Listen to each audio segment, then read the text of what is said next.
El contenido y las imágenes de este programa se difunden con fines noticiosos y de interés público. Además, los comentarios, opiniones y expresiones de sus invitados son responsabilidad exclusiva de ellos y no representan ni deben interpretarse como la opinión de este canal. EICNEX, nuestros periodistas y presentadores mantienen un nivel de compromiso con su audiencia, de entretener e informar de manera objetiva y con responsabilidad.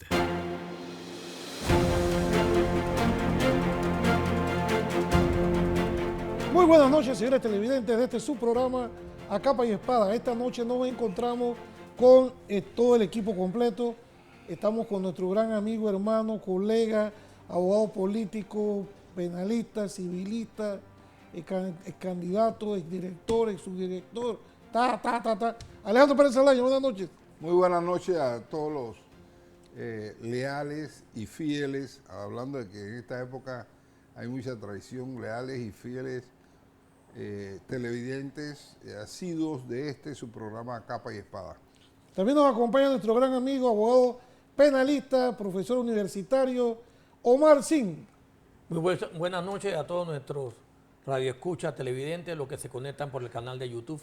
Bueno, en esta noche citamos el equipo completo. Ya todos saben de que el miércoles pasado no estuvieron presentes por el tema de que se encontraban con el expresidente Ricardo Martinelli en la Embajada de Nicaragua. Alejandro, ¿qué temas tenemos para hoy? Bueno, lo primero que tengo que decir es que la Cancillería, para todos los que me preguntan cuál es la situación del señor Martinelli, la Cancillería, el ministro de Relaciones Exteriores, Javier Martínez Hacha, señaló en un comunicado que el señor Martinelli se mantiene asilado y que el gobierno panameño respeta el asilo político de Ricardo Martinelli. De hecho, ya al emitir un salvoconducto que no se ha podido cristalizar, eso significa de que la calificación que hizo Nicaragua es congruente con la decisión del gobierno nacional. Así que yo creo que eso está claro. Él sí continúa asilado en la Embajada de Nicaragua.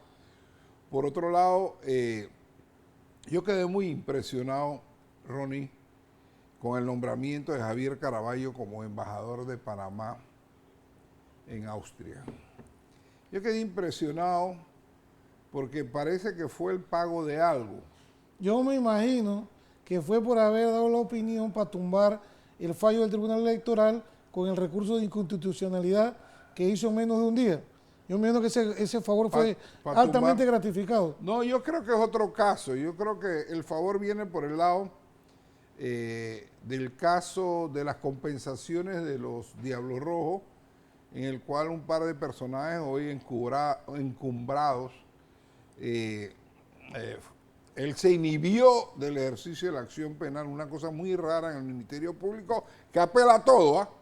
Ya apelaron el caso de Granos, y van a apelar, me imagino, el caso de Autopista, y van a apelar el Ministerio Público. Mira, eso hay que cambiarlo. El Ministerio Público no puede apelar por apelar, hombre. En el caso de helicópteros, la tunda que leímos los abogados, en ese caso yo representaba a una persona ahí, la tunda que le dimos, y ese tipo del Ministerio Público apeló. Ahora es lo mismo. Con el nuevo procurador apelaron en el caso de Granos. ¿Qué van a apelar? Bueno, imagínate, te voy a explicar ese caso. Yo defendí ahí a una gran amiga, una dama, la señora Leila Chan Corella de Quintero, que me buscó hace muchos años para que yo asumiera su defensa. No fui el defensor durante el proceso.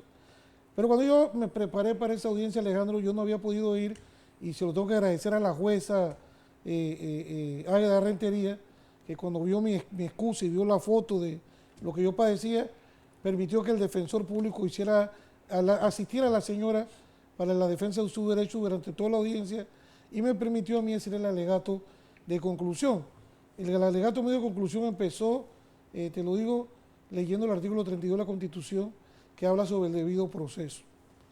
Cómo tienen que llevarse los procesos por un tribunal, por una cosa legítima, en base a lo que dicen los tratados, los convenios, lo que dice la ley.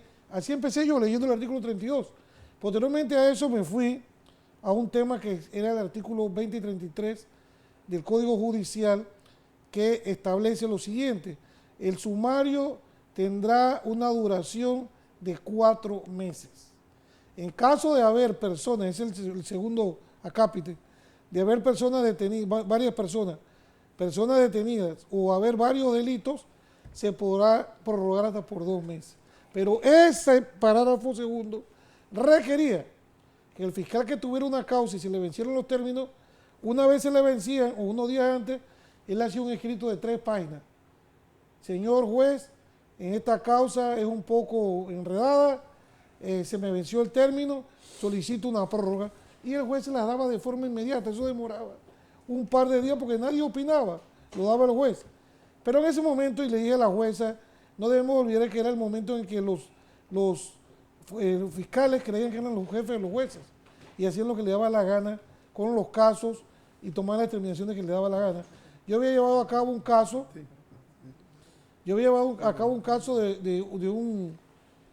de una persona que me buscó, Eldy Sánchez, y yo logré anular el proceso a Tania Sterling de Eldy Sánchez porque se habían sobrepasado los términos, habían indagado a la persona posterior al vencimiento de los términos, y toda esa sección fue anulada. En ese mismo tribunal, en ese mismo momento, corría la causa de Finmecánica contra José Raúl Mulino, hoy presidente de la República. Esa causa también se tumbó por la violación del artículo 2033. ¿Qué hizo la jueza sabiamente? Luego de que terminaron los alegatos, todos los abogados, dictó ahí mismo en oralidad la sentencia. Y dijo, en base a las violaciones que hay, aquí no me queda otra cosa más que anular el proceso y retrotraer todo esto para que el Ministerio Público haga una nueva vista fiscal en base a los elementos que quedaron vivos. Mi representada salía de este tema porque la indagatoria, por lo menos el caso fue el 15 de febrero, se venció el término. A mi cliente la indagaron en el mes de mayo, 2 meses después, 2 meses y 7 días. Eso es ilegal. Le aplicaron medidas ilegales. La tuvieron en un proceso de 2016, 17, 18, 19, 20, 21, 22, 23, 24, 25, 10 años. Un proceso amañado, donde esos fiscales lo mínimo que se merecen es ser destituidos de esa institución. 10 años las personas sometidas a medidas a un proceso de forma ilegal, porque un fiscal único y exclusivamente se tiene que ceñir lo que dice la Constitución y la ley, respetar los términos. Como le decía yo a la jueza, señora jueza, no podemos, ni los jueces se pueden convertir en los niñeros de los fiscales. Ay, pobrecito este fiscal, tenía mucho trabajo y se le olvidaron los términos, pues. Vamos a perdonarlo y vamos a seguir, que aquí no importa los derechos ni garantía de nadie. Vamos a seguir. Y así están todos esos casos de la era del gobierno de Martinelli. Oye, yo te voy a hacer una pregunta. Esta señora, 10 años con medida cautelar, 10 años que no podía salir del país, 10 años sometida a un proceso infame. ¿Quién le paga a ella esos 10 años de su vida? ¿Quién se lo paga? Absolutamente nadie. Mire, otra canallada que se hizo ahí fue con Mario. Mario Martinelli está enfermo. Mario estaba en cama. Y debido a la presión de esta persecución, tuvo que llegar a un acuerdo para poder descansar y dedicarse a su enfermedad, que es una enfermedad grave. Entonces, pienso yo, que si todo esto estaba podrido, esto tiene que beneficiar a todo el mundo. A todos tiene que beneficiarlo, de una u otra manera, porque violaron los fiscales. Un fiscal no puede hacer una maleantería para que pretendo que no, que yo estoy investigando, entonces yo también voy a matar a otra persona para poder justificar que voy a investigar a este tipo un poco más. Esto no puede ser. Eso sucedió y utilicé en ese tribunal, en ese alegato, el caso de Ana Matilde Gómez. Tanto le escucho hablando y me gustó mucho. Lamentablemente no pude traer el video de Camacho, porque todos los días lo escucho y me siento satisfecho que Camacho hizo el trabajo. De decirle a esta señora que se la pasa dando clases de urbanidad, de derecho, de decencia, de acusar a las demás personas de que son delincuentes, y ella fue condenada. Ella fue condenada ¿De quién estás hablando? De Ana Matilde Gómez. Ah, ya. En ese caso de ella fue condenada, ¿por qué? Porque ella decía que había un fiscal en acto de corrupción y ella lo mandó a interceptar la llamada, lo pinchó. Ella mandó la orden. ¿Qué resulta ser que cuando eso fue a la Corte Suprema de Justicia, los magistrados del momento dijeron, espérense un momentito, procuradora. Los únicos autorizados para poder autorizar la interceptación de un teléfono de una persona es la Corte Suprema de Justicia en su sala penal. Y eso previo a una solicitud que se hace para tal fin. Solamente la autoridad jurisdiccional. ¿Qué significa esto? Que ni la señora Ana Matilde, que era procuradora, ni ningún fiscal podía darse a la tarea de estar pinchando absolutamente nada porque estaban cometiendo un delito. Interceptación de llamadas. Y ella insistía que el delincuente de la embajada, que el delincuente que el delincuente... Y Camacho fue enfático en decirle, pero es que usted fue condenada, ¿sí o no? Sí, fue condenada. No, pero fíjate una cosa, Roniel. Ella corrió para diputada y vine y yo la impugné, ¿ok? Porque ella no había ni siquiera cumplido las sanciones que le había impuesto la juez de la causa de ella, que la condenó por pinchazo. Y nos fuimos a la corte y la corte, cómplice de la injusticia, le perdonó la deuda. Ella tenía inhabilitación de funciones públicas y corrió para diputado, estaba condenada. El magistrado Pinilla se lo permitió. Y la dejaron correr. Yo meto entonces una impugnación y ¿qué hace la corte?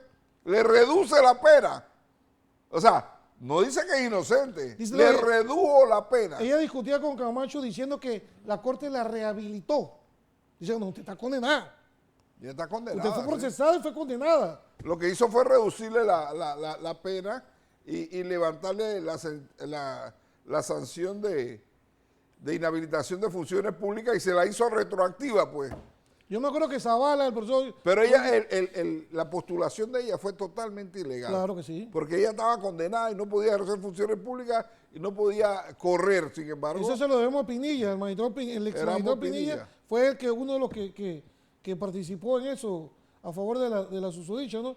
Omar Sin, ¿qué tienes que opinar tú al respecto? Y con respecto al tema de Ana Matilde Gómez, inclusive la norma indica de que los únicos que están autorizados para acceder a la intervención telefónica son los magistrados de la Corte Suprema de Justicia. Y con el tema de la sentencia que quedó en firme, lo que hizo la Corte Suprema fue que le modificó la condena, se la bajó, pero la condena se mantuvo y estuvo condenada. Inclusive con el tema de la inhabilitación de funciones públicas, la norma es clara. Dice que primero tiene que cumplir la pena principal y después la sustituta. O sea, si ella la es condenada a 24 meses o a 36 meses, después que cumple los 36 meses o los 24, tienen que correr 2 años más para después poder ser funcionaria pública, y cosa que no se hizo. También con el tema de la Fiscalía, me llama poderosamente la atención. El artículo 72 habla de la investigación objetiva. El Ministerio Público tiene la obligación de investigar lo favorable y lo desfavorable. En el día de hoy yo tuve una audiencia en donde comenzó el Ministerio Público a argumentar y a decir y a discriminar a mi representado. Yo le dije, señora juez, esto fue así, así, así, así, así. El Ministerio Público no investigó lo favorable, solo lo desfavorable de mi cliente. Y cuando fuimos a resolver los temas de las medidas cautelares, la juez indicó, señora fiscal, ninguno de los requisitos que usted pide en el artículo 224 para imponer una medida cautelar dice la juez, ninguno se admite. ¿Por qué? Porque no había ningún riesgo. Entonces el capricho del Ministerio Público es condenar a la persona y no investiga, ¿verdad, Alejandro Pero Pérez? volviendo al tema original, le dieron un premio a Javier Caraballo por hacerle un favor a 2 personajes que hoy están encubrados y que estaban vinculados a una malversación de fondos relacionados con las compensaciones de los Diablos Rojos. ¿Por qué Javier Caraballo se inhibió de ejercer la acción penal contra estos 2 personajes, habiendo 600 personas otras vinculadas al mismo caso? Y esto es inaudito porque definitivamente esta fue una decisión transada. Estos dos personajes lo excluyeron de la investigación mediante un arreglo.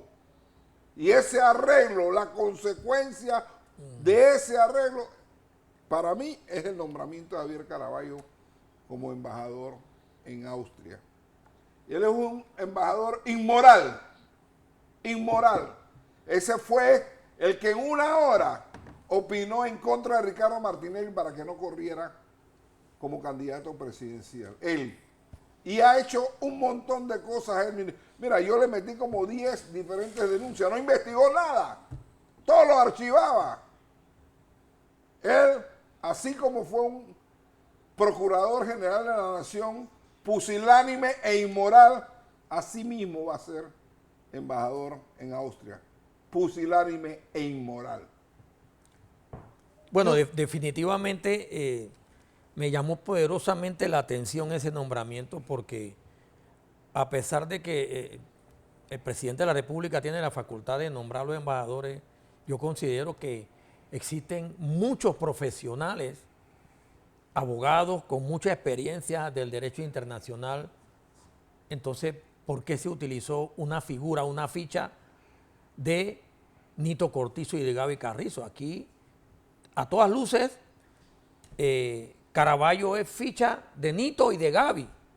Entonces, bueno, respetamos la decisión del presidente de la República. Mira, hoy yo tuve una audiencia de cumplimiento y te voy a ser sincero que hoy vi la miseria humana de un fiscal, de una fiscal, que te voy a ser sincero, yo nunca había visto tanto odio hacia una persona. Yo mi representada trabajaba en una institución del Estado donde los jefes superiores, la Caja del Seguro Social, hicieron un proyecto para los cuales se alquilaron unos depósitos. Ella sencillamente era la administradora Alejandro Pérez. Ahí estaba acusado del director para abajo. Pero siempre al perro más flaco se le pega las pulgas, todo el mundo lo sacaron, negociaron, hicieron lo que hicieron y al final la doctora, cuando yo llegué a su vida, ya tenía una condena encima y hemos venido peleando. Pero lo más triste de todo es que el 26 de febrero hemos hecho una audiencia donde se llegó a la conclusión de que yo estaba pidiéndole que a ella no le dieran, no la mandaran para la cárcel, sino que simplemente le dieran un cambio de depósito domiciliario o casa por cárcel para que ella pudiera tratar su enfermedad. ¿Y qué enfermedad es? La enfermedad de cáncer. Ya a mi representada le cercenaron los 2 senos, su padre tiene cáncer, su madre tiene cáncer. El último diagnóstico que llevé el día de hoy, decían los psiquiatras del oncológico que solamente tiene 5 años de vida, llevando a cabo un buen tratamiento certero, apropiado y a tiempo para poder extender su periodo de vida. Y la fiscal era consciente de eso. Y cuando esa fiscal abrió la boca, pidió con un odio que ella podía tranquilamente que la mandaran para el Cefere.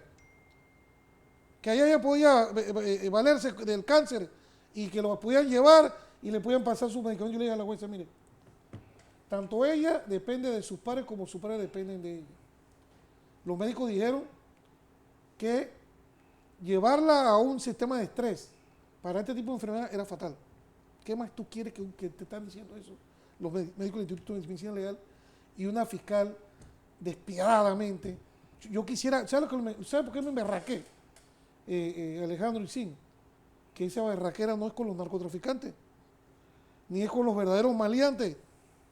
Esta es una persona decente que por cuestiones de la vida, que no involucrada en algo que jamás se ha probado que tocó un centavo del Estado. Mira, Ronnie. Pero fue injustamente condenada.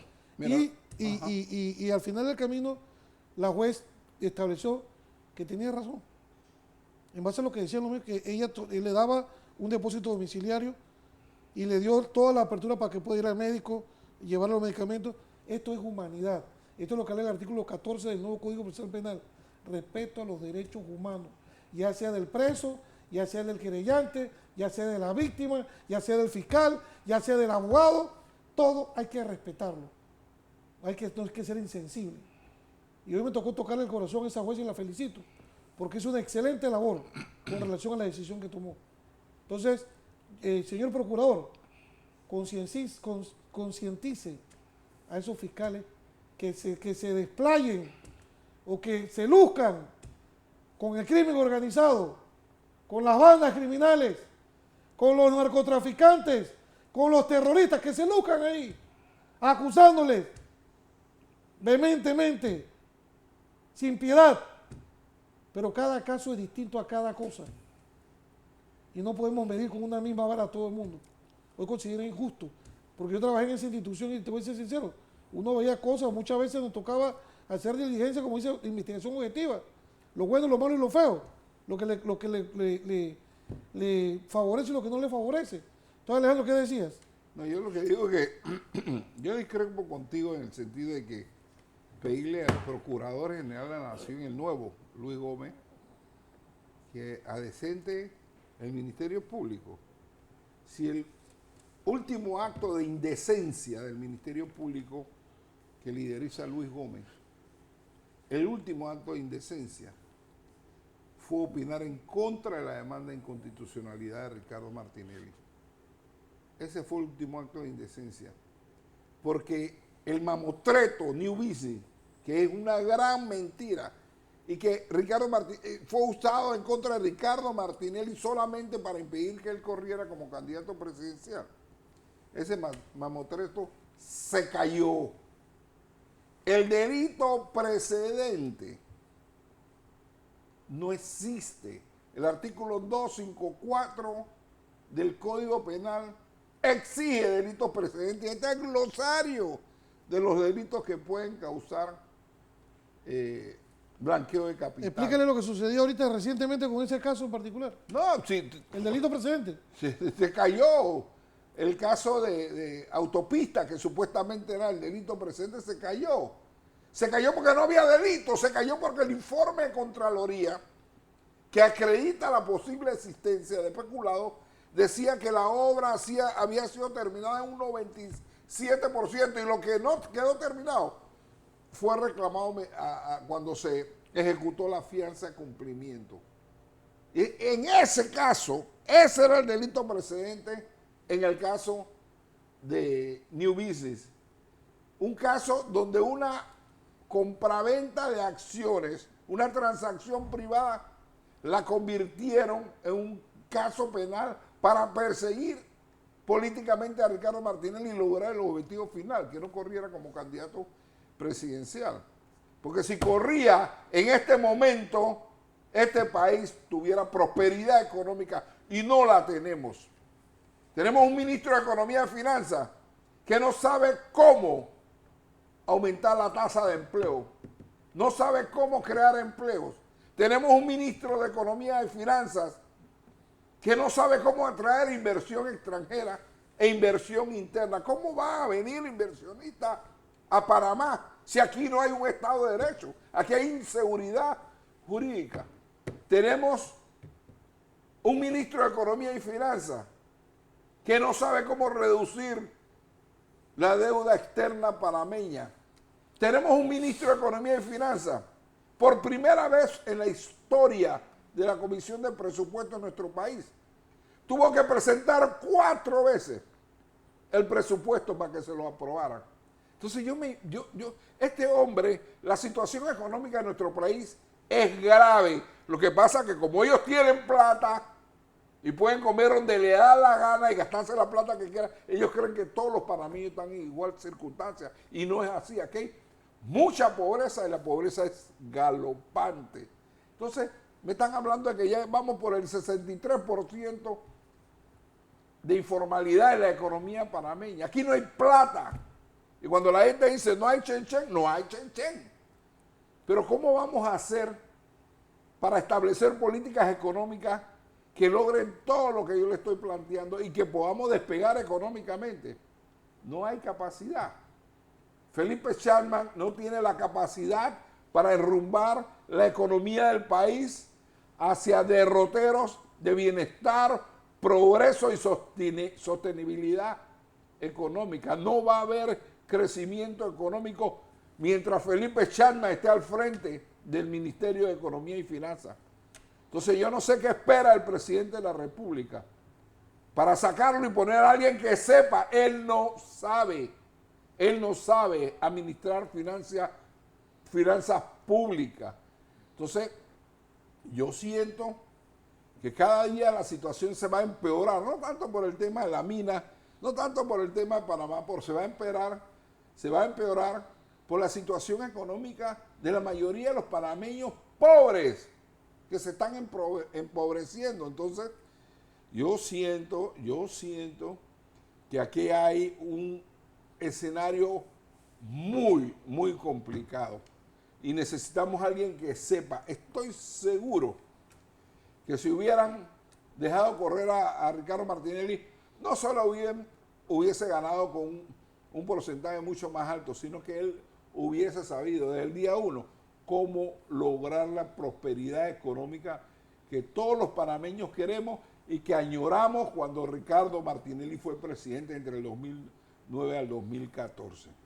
Sí, yo sí quiero hacerle una solicitud muy especial al señor presidente de la República. Usted tiene que hacer cambios urgentemente de muchos ministros que no están haciendo el trabajo. Porque en realidad yo soy abogado litigante y estoy todos los días en la calle. Y la gente dice, licenciado, abogado, no hay plata ni siquiera para ir a la barbería, ni al salón de belleza, ni a comprar comida. Y le voy a ser muy sincero, la situación económica ahora mismo que viven los panameños de a pie, porque todos esos ministros ganan bien, como lo dijo el maestro Alejandro Pérez, y tienen su nevera llena de pavo, jamón y pernil, pero hay gente que no tiene qué comer. Entonces es preocupante lo que está sucediendo en el país. Inclusive la situación económica de Panamá actualmente está peor que en el tiempo de pandemia. Porque por lo menos en pandemia había bono y la gente tenía que comer. Pero ahora mismo no hay circulante. Ese Chapman hay que cambiarlo. Hay que poner una persona y un ministro que sepa de negocio, que sepa mover la economía, porque él es un banquero y él todo lo que hace a beneficio de los bancos donde él y la esposa tienen su compromiso. Entonces, le hablo a una persona que estoy en la calle, yo no estoy emplanillado en el gobierno y yo lo veo todos los días, la situación económica que hay en el país. Alejandro. Mira, vi antes en redes sociales al licenciado Neftalí Jaén haciendo graves acusaciones al presidente de la República y lo acusa de haber violado el artículo 425 del Código Penal, que la sanción son 30 años. Es decir, se termina el periodo de Ricardo, Raúl Mulino, y todavía no fenece la acción penal. Él lo acusa de violar el 425, que es contra la personalidad internacional del Estado panameño, por el tema de la llegada del secretario de Defensa de los Estados Unidos y que se habla de las bases y eso. Yo te digo con toda sinceridad, este es un tema bien delicado. Hace 20 años, Mireya Moscoso hizo un acuerdo parecido, el acuerdo Salas-Baker. Y ese acuerdo Salas-Baker fue a la Asamblea, fue ratificado por la Asamblea. Ningún miembro del órgano ejecutivo por sí solo puede negociar ningún acuerdo con otro Estado donde hay indicios de cesión de soberanía, o sea, traer tropas norteamericanas a Sherman o a Rodman, donde sea. Ese acuerdo requiere la ratificación de la Asamblea Nacional. Y me preocupa, repito, lo que está planteando Neftalí Jaén. ¿Por qué? Porque él está planteando de que el presidente de la República cometió un acto delictivo violando el artículo 425 del Código Penal. Tiene una pena de 30 años. O sea, termina el periodo José Raúl Mulino y todavía lo pueden perseguir. Así que aclaren eso, búsquense la ratificación de la Asamblea, cualquier acuerdo, porque al final nosotros no queremos pelearnos con los gringos, ni pelearnos con los chinos, ni pelearnos con nada. Lo que queremos es prosperidad económica para nuestro país. Saludos, Alejandro. Bueno, quiero saludar al profesor Germán Vergara hasta Penonomé, un gran panameñista, y quiero también felicitar a Carlos Raúl Piat Herbruger, hijo de un gran amigo mío, de un mentor político mío, Carlos Raúl Piat padre. Y Carlos Raúl Piat Herbruger está corriendo para la presidencia del partido panameñista. Yo no soy panameñista, ¿ya? Pero conocí a este muchacho desde que empezó en la carrera política. Como persona es una gran persona y estoy seguro que le dará un sentido distinto a su organización política y le deseo suerte. Omarcín, Un saludo al abogado Jair Singh, a la maestra Holanda Rosa Polo, excelente maestra. Saludo también a Enrique Moll, Alberto Barton, a Noticias en Desarrollo y a todos los que están en sintonía del mejor canal del mundo, Next TV. por mi parte la doctora Mixi Vázquez, al señor Pacífico Alberto Quintero, que cumple años hoy, que fue selección de Los Santos, campeón de béisbol juvenil en 1983, a Johanny, a Adela, a Pellín, Jessica, Chili, Kimi, JJ, a todas y cada una de las personas, a Ofelina Valladares, a mi tío Gil hasta Chiriquí, a su esposa Herminia, a sus hijos Gil, Carlos, Mónica, y a todas y cada una de las personas que todos los miércoles se toman la tarea de ver Next TV y ver este programa. Hasta la próxima semana.